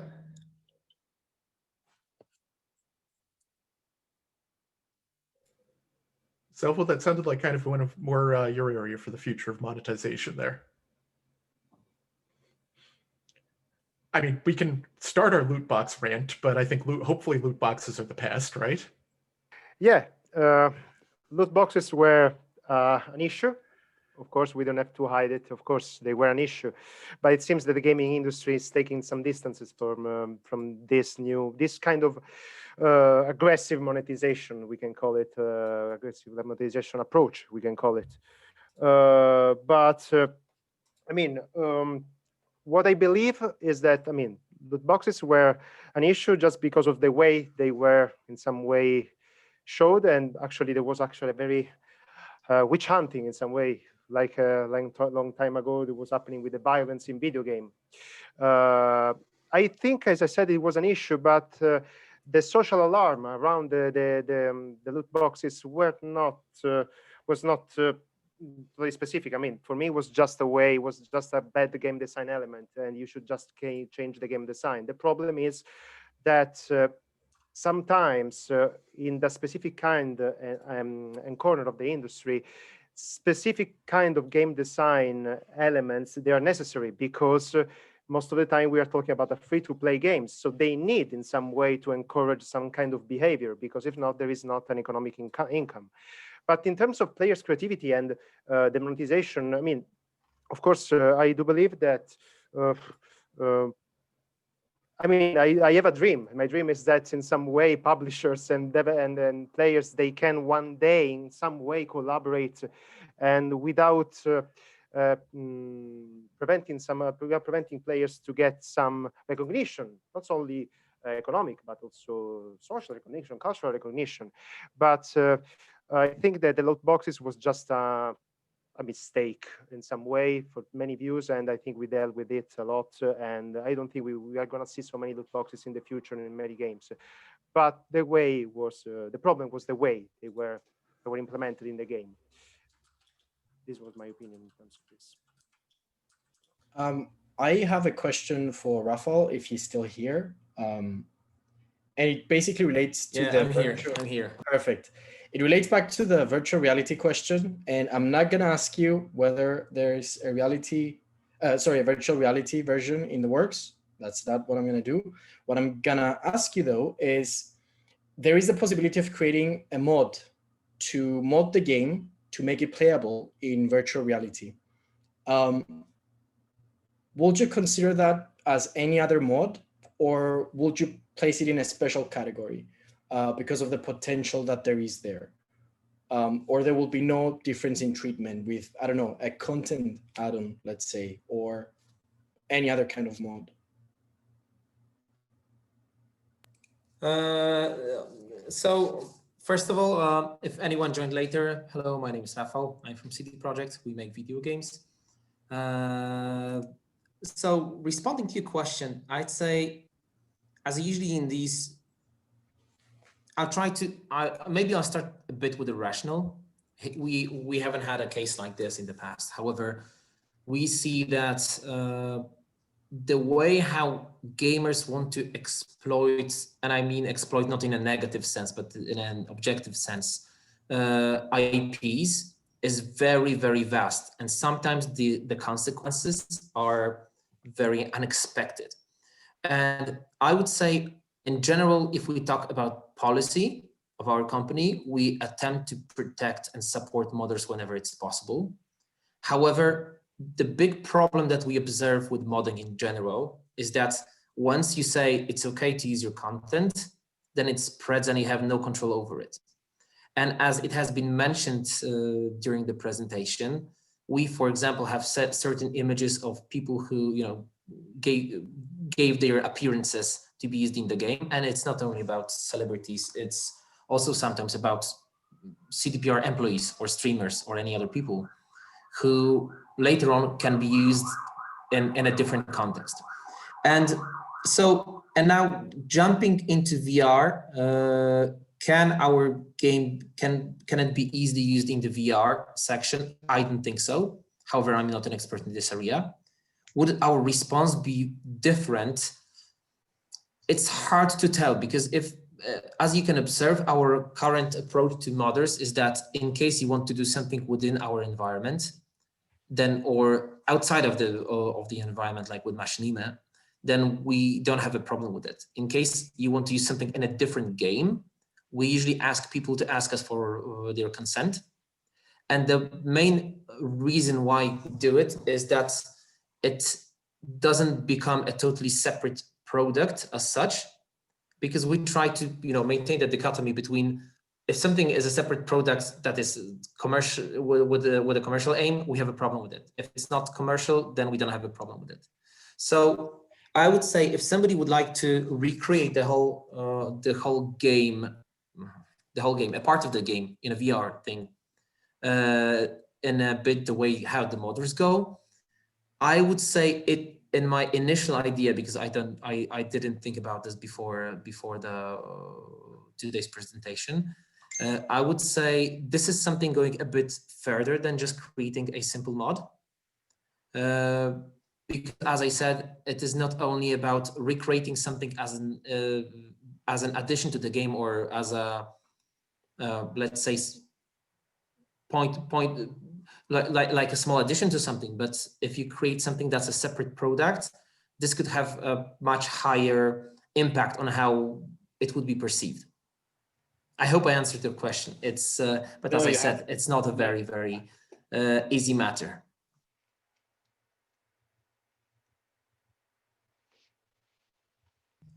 I see the question on the chat from Nick Capton. He's asking about fictional trademarks. How far do you think publishers will need to clear these marks? I think that's the question to Rafał again, but if you like, all of you can answer. Yeah, I can elaborate. Hello, Nick. I can elaborate a bit about this. So I'd say the first test, if you're talking to a lawyer and you have a lawyer who claims he or she's working video game business, I'd say testing fictional trademark is one of the first places where you can see if somebody really had a chance to talk with the industry. So just to give you a bit of a background, when we were working on Cyberpunk, we had hundreds of brands that we needed to check. And then I think Kuba Jankowski, who's is still with us, and he was doing the work, so he can, at least in the chat part, say how difficult, irritating, and tiring it was. However, the main issue is if you need to clear, it's time consuming. So the main way how you clear the trademarks for the game, it means that it's impossible to do real trademark checks for every single brand that is in the game, because this would mean that you need to spend, let's say, I'd say one real trademark search for one trademark is usually, I don't know, a few hours, 4 hours. So let's assume you've got like 2,000 brands that you need to check. It means it's impossible, and it's so cost ineffective that it would kill you and the whole department. So the way how you need to approach it is that generally you need to, let's say, make layers and decide and first ask the questions: how important the brand is in the game? What is the scope of usage of the brand? Is it something that's going to be seen only in the background? Are we planning to use it in the dialogue options, and so on and so on? Because then by this you can assess what is the real risk that that can arrive, that somebody comes and claims that they have a right to a trademark that is the same, let's say the same name as the fictional one. And I can tell you that in practice, there are like hundreds of very similar or identical brands. And then you're looking at it and you're thinking, what is the potential of being sued by Disney? And you say, okay, Disney is quite a high chance. And then you think, and what's the possibility of being sued by, I don't know, a small carpet producer in Poland who has a similar brand name, but not for exactly the same products. And you need to create this risk assessment to assess how possible it is that the trademark that is fictional for you is really existing for somebody else, is a potential for a lawsuit. So I'd say if we look on it from the way of clearing the marks for fictional trademark, we've been clearing them, and I think it's very important. However, of course, if you have a whole big set of protections that you have, for example, that there's no risk of confusion, that the other brand is not renowned, but I'd say this is a part of the test that you need to make.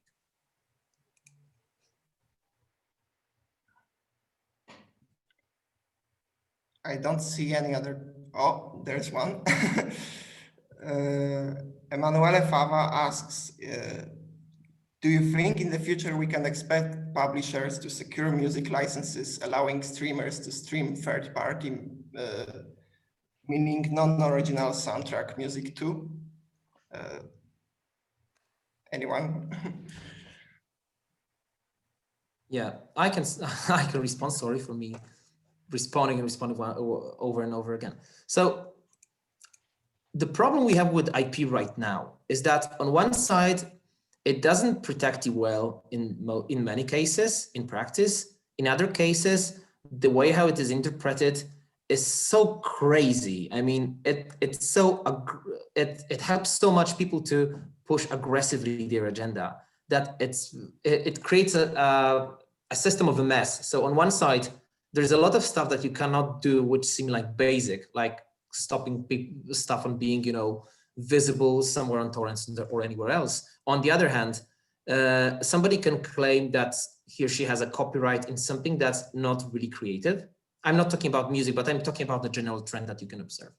And if we watch how the music licensing part has been moving and has been changing on YouTube and other channels, it's visible that in order to protect musicians, what is an important thing, I say, the legal regime is quite strict and rigid.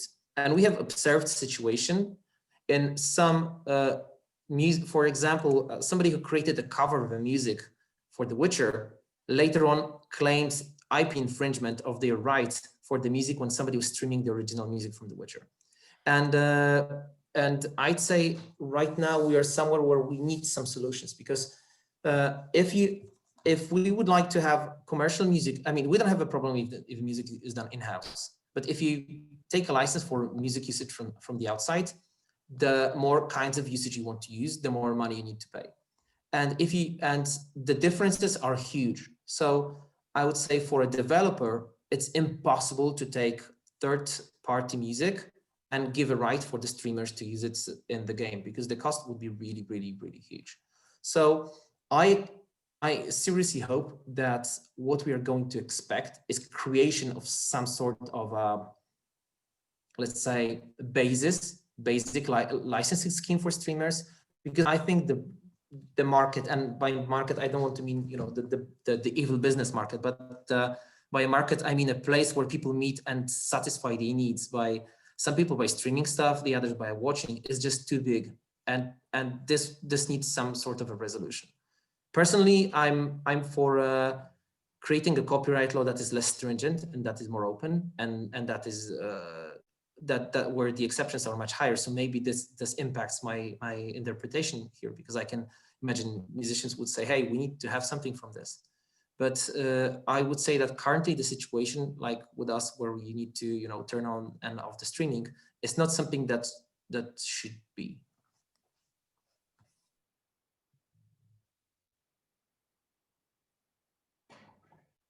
Thank you. I don't see any other questions, so I think we'll.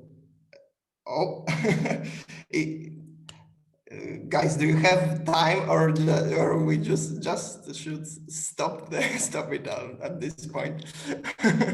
So Alex and I actually were right before everything went berserk and all in-person things stopped. I think we were on one of the last in-person panels at Queen Mary on exactly this topic of AI-generated content. It was a good solid hour-and-a-half panel. There were a lot of people on the panel that were smarter than I am. And I think what we mostly got out of that panel were the nice little gift bottles of wine for the speakers, because it's absolutely going to be a game changer, and it's absolutely an area of just complete mystery. Oh, I didn't. Yeah, hi Daniel. I didn't see that you were there, but yeah, it's absolutely an area where we spent a lot of time answering questions like this by going. And I think, I mean, my personal opinion is that I don't see what there is to protect an incentive from a US copyright perspective. You know, the AI's doing this, and AI doesn't need copyright to keep making things. I mean, from my perspective, while I'm not disputing in any way that AI is gonna have a tremendous impact in all industries, not just the video game industry, I'm gonna echo what Rafal said, and basically, to me, it's another indication that we have to take a look at copyright again, because the way in which we create, the way in which we share has changed, and by the time we will manage to at least be on par with how creativity has changed up until this point, we are gonna be run over by AI, in the sense that the way we create, the way works are generated is gonna completely change, and we're gonna have some more patchwork to do. And in my view, that's not really gonna be manageable, as it was proven over the last 50, 70 years of copyright, trying to catch up with technology. So. I mean, in this topic, I have just an opinion. I think what is going to happen, I mean, I think that with artificial intelligence generated content, we will add another layer of difficulty, because I'm thinking about, first time, I don't know why, but I don't know, is your generated content from artificial intelligence? I imagine I picture them very, very high quality and very, very well done. And I'm thinking what is going to happen when this work will be used by other creators in order to create new kind of work, a derivative work for an artificial intelligence work based. So this is gonna add another layer of problem some way. Who's gonna have the copyright? Of course, the artificial intelligence, there is no copyright there. I mean, it's just another, because this word is so easy, so we need something more complicated here. But yes, it's as Mike said, we don't know. Let's see what happens, because it's impossible to provide answer at the moment. I'll just add one more small note regarding the AI. So for me, AI in the entertainment industry is the chance that my childhood dreams would finally come true, meaning that you play in a role-playing game and each character that you meet on the street is a different one. And that the streets that you see, this is not like three people standing in the same positions, but really moving. Cars really driving to other places, and if you follow somebody, you can see somebody, I don't know, going home. And if you talk to somebody, then each person can have different characteristics on how to approach stuff. So for me, this is something I always dreamt of when I played my, I'd say, favorite RPG of all time, Fallout 2. This was something I felt a bit like when there were so many people who had like very, very good lines written down. But then this could expand into, let's say, an impossible level. But to create an AI that has a strong impact in the entertainment industry, I would look on it from a different perspective. So I'd say to create this, you need to have a very strong team that is dedicated into creating something that, in case, I'd say the effort is a bit too big to create it just for one game. Of course, it's possible to do, but I'd say I can imagine that there can be more and more AI-generated, let's say AI-generated creators that would support in bringing such big cities into lives. And then I would think that in practice, the whole discussion that we're having about IP would be done a bit the same way how big questions about what video game is, what is the right to virtual currency and stuff is usually done by creating a software license where you just say everything is mine and I don't care what you're doing, but if you create something new using this AI generated content, then it's yours, but you still need to pay me some sort of a royalty. So I'd say we can have a very big discussion on what is the essence and who is actually the creator of the AI, but the market is going to concentrate on one thing: how to put this into the existing framework of law. And I'd say our framework is very, very old-fashioned, as it bases on 19th century concepts. Just add one more thing about artificial intelligence and creativity. I think it's more helpful to see it as something changing the concept of creativity and how we understand it. It should still be human-centric, as it's interpreted both in the EU and in the US, something that relates to human creators. But we can use AI tools, or we can rely on AI systems to increase or widen our horizons, provide us with combinations that were unforeseen and or unexplored. But I don't think we should seek for the AI to replace the human creator. We should want for the AI to assist us, but not to replace authors as such. I agree there is very little incentive for copyright to support that kind of approach.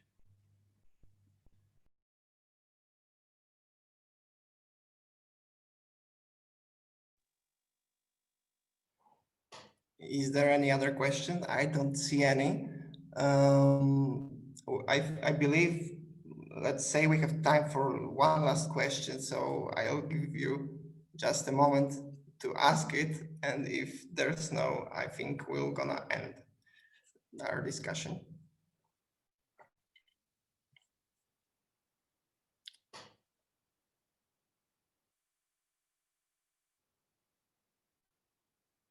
Yeah, I think there is a question for Rafal from Daniel in the chat.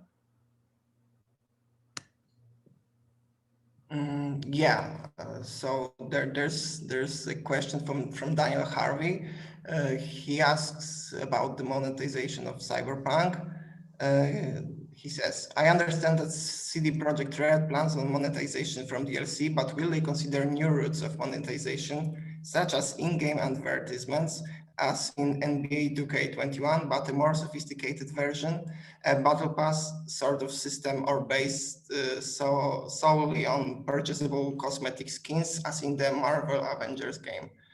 And as this game was designed as a single-player game, will the multiplayer element be released as the separate date as an add-on or complete separate game to increase monetization? I'm not sure if Rafal can answer that, but I can give some stuff. So regarding multiplayer, it's a bit too early to talk about this, I'd say. The first part of the question is quite interesting, because when you think about video game studios, you need to remember that actually video games are not just video games anymore. I'd say you have different sorts of a market. So you have games that have replaced crosswords and all these kinds of like stuff that my grandmother loved. You have which are like a completely different product from what we do, for example. And you have games that are more like of I'd say a pitch where all people from high school meet and play together, some sort of a game. And I'd say Fortnite is something like this. And I would place ourselves, meaning CD PROJEKT RED, something that's the most near to some sort of emotion that books and cinema gives. So as Mike mentioned during the presentation, creation of a universe that tells a very interesting story. And this means that we are a very much artist-driven company. What does it mean? It means that it's always the artists who have the ultimate say, and they have the final decision on whether we want to include something in the game or not. So even though I cannot disclose the existing ideas that we have for our games and sorts of monetization until they are disclosed, I can say that our approach is that the way how we obtain money is that we sell our games. And this is the main source, and this is the main thing how we want to approach. If there's anything in the game that is from third parties, it is because we think this matches the game creatively. And I say this is the ultimate point, the ultimate target. And we are not a company that is thinking about increasing the ways on how we can approach monetization in terms of our AAA games. Of course, we are observing what's happening in the market, but the general approach is that you pay money and you get something that you wanted, that is full, let's say. So when we're talking about DLCs, I would separate it as it was visible with The Witcher 3. If we were talking about DLCs, meaning like some stuff that is not very big but changes the game and it makes the game more fun, we always were giving this for free to people who are playing our games. And when you think about DLCs, meaning expansions, then an expansion was paid, but it was usually made of a length that's as long as some other full games are. So what we are always approaching is that we want to create something that's complete, and that our fans who want to play our games, they know what they get in reward. And this is, let's say, our perspective and our point of seeing how we want to sell things to fans. Thank you very much. And I think with that statement, we have to end for tonight. Thank you very much, everyone, for speaking, for your insights. Thank you, Queen Mary University of London. Thank you, Gaetano, Michaela, Salvo, Alex, Mike. It was impressive. Thank you, Rafal, for your comments. We can all say that video games and interactive entertainment in general is especially complex matter, and I think we can be optimistic that there are some answers there, but we just have to look for them, right? And with that thought, I think we can end. Thank you. I almost forgot. I thank you, Steve, for providing the platform from the British Law Center. Thank you all. Thank you, everyone. It was great to be here tonight. Dziękuję bardzo. Wieczór dobry. Thank you. Bye-bye. Take care. Thank you, everyone. Thank you very much to everybody. Thank you. Have a lovely evening. Thank Bye-bye. you all. Goodbye. Good night. Guys. Thank you. Bye. Thanks a lot. Bye.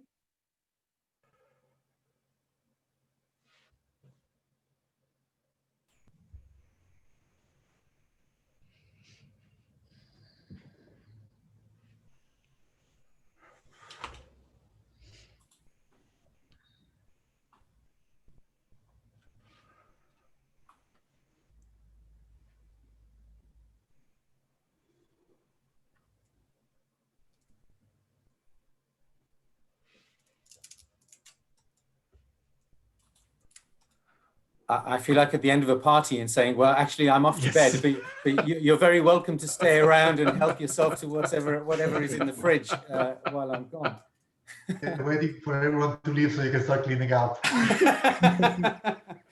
No, that was amazing. Thank you very much. You really enjoyed that. Thanks for having us. Thank you. No, you're very welcome. Well, as I say, I will go, but I will leave the meeting open because maybe you guys want to have a debrief, or there should be lots of whatever the equivalent of Zoom high-fiving is. Then you really should be doing that now. Then, because that was really good. I hope our paths will cross at some stage in the future. Kuba, no one really said thanks to you, but you led that brilliantly. Wonderful, well done. And I suppose happy Christmas 2020 and happy Cyberpunk 2077 to everyone. Right. My son, I have gained so much kudos. I should thank you all. Normally I'm sitting here working on something really dull, contract law or something, and then this evening he says, "What are you doing?" And you just drop the magic words in. Oh, there's just a bit of cyberpunk happening this evening. He wants to come into my office now. We're having to kick him out. So brilliant. Bye, and take care. Have a wonderful Christmas. Lovely to meet you. Thank you. You too. No. Sorry. Actually, sorry. There was one more thing. You probably noticed we didn't get much chance to chat about this beforehand, but I'm sure you've noticed the little red circle flashing away in the top corner. I was told that you would want a copy of what we've done. So as soon as it renders, I'll put it on a share folder or something like that, and I'll give it to the guys from the Koło Naukowe, and then they can share it with you. Wonderful. And yeah, wonderful. And would you be okay if we were to show our students who didn't make it tonight what happened? Yeah, it's not exactly GDPR bulletproof. I realize this kind of consent, but hey, come on. If everyone lived the way that the GDPR thinks we should live, then the world would be a much worse place. I mean, I'm in the States right now anyway, so I'm out of lucky regardless. Okay. All right. Well, thanks again very much. Bye. Thank you very much.